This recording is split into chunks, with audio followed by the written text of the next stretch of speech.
యాదాద్రి భువనగిరి జిల్లా కలెక్టర్ కార్యాలయం ముందు సిఐటియు ఆధ్వర్యంలో భవన నిర్మాణ కార్మికులు నేడు ధర్నా నిర్వహించారు. జీవో నంబర్ 12ను సవరించి వెల్ఫేర్ బోర్డు ద్వారానే కార్మికులకు ప్రభుత్వం సంక్షేమ పథకాలు అమలు చేయాలని నాయకులు డిమాండ్ చేశారు. ధర్నా అనంతరం అదనపు కలెక్టర్ వీరారెడ్డికి నాయకులు వినతిపత్రం అందించారు. ఇవాళ తెలంగాణ రాష్ట్ర వ్యాప్తంగా ధర్నా చేయాలని పిలుపునివ్వడం జరిగింది. సంక్షేమ బోర్డులో ఉన్నటువంటి నిధులను దారి మళ్లించడం ద్వారా సంక్షేమ బోర్డులో ఉన్న కార్డులను రెన్యువల్ చేయక కార్మికులు ఇబ్బంది పెట్టిన పరిస్థితి ఉన్నది. అలాంటి దాని మీద ఇలా తెలంగాణ రాష్ట్ర వ్యాప్తంగా ధర్నాలు చేస్తూ ఉన్నాం. అట్లాగే ఇవాళ సిఎస్సి హెల్త్ సెంటర్ పేరు మీద దాదాపుగా 456 కోట్లని వృధా చేసినటువంటి పరిస్థితి ఉంది. మనం చూస్తూ ఉన్నాం.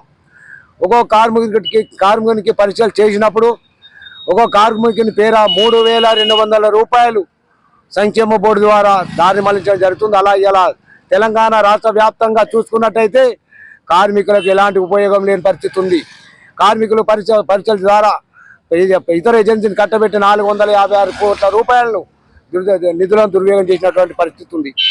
ఇవాళ మనం అడుగుతా ఉన్నాం, మాకు హెల్త్ చెకప్లు వద్దు, కార్మికులకు హెల్త్ కార్డులు ఇవ్వండి. హెల్త్ కార్డులు ఇస్తే ఉపయోగం ఉంటుంది, హెల్త్ చెకప్ల వల్ల ఎలాంటి ఉపయోగం లేదు. ఇలా ప్రభుత్వం చెప్తా ఉంది. ప్రయత్నం చేస్తూ జీవో నెంబర్ 12ని తీసుకొచ్చారు. దాన్ని సవరించాలని చెప్పి మేము డిమాండ్ చేస్తా ఉన్నాం.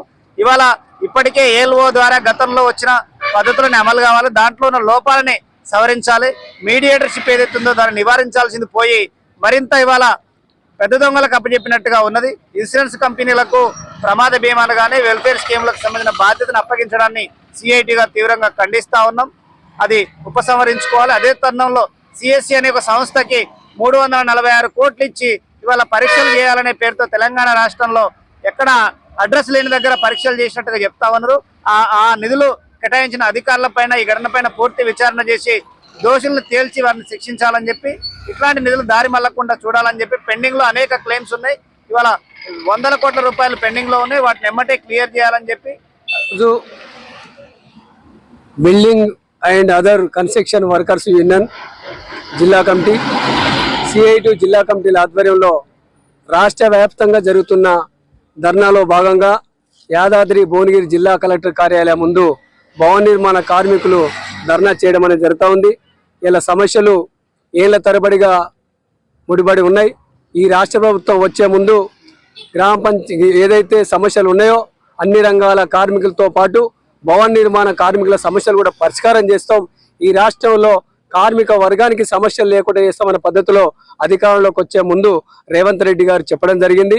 కానీ 1996లోనే అనేక మంది కార్మికులు త్యాగాలు, పోరాటాలు, కేసుల పాలై ఉద్యమాలు చేసిన ఫలితంగా వచ్చిన చట్టం ఏదైతుందో వెల్ఫేర్ బోర్డు ఏర్పడ్డ తర్వాత కార్మికుల ద్వారా నిధులు జమైన డబ్బులన్నిటి కూడా ఇతర రంగాలకు, ఇతర అభివృద్ధి పనులకు కూడా ఈ రాష్ట్ర ప్రభుత్వం వాడుకోవడం అనేది కూడా జరుగుతూ ఉంది.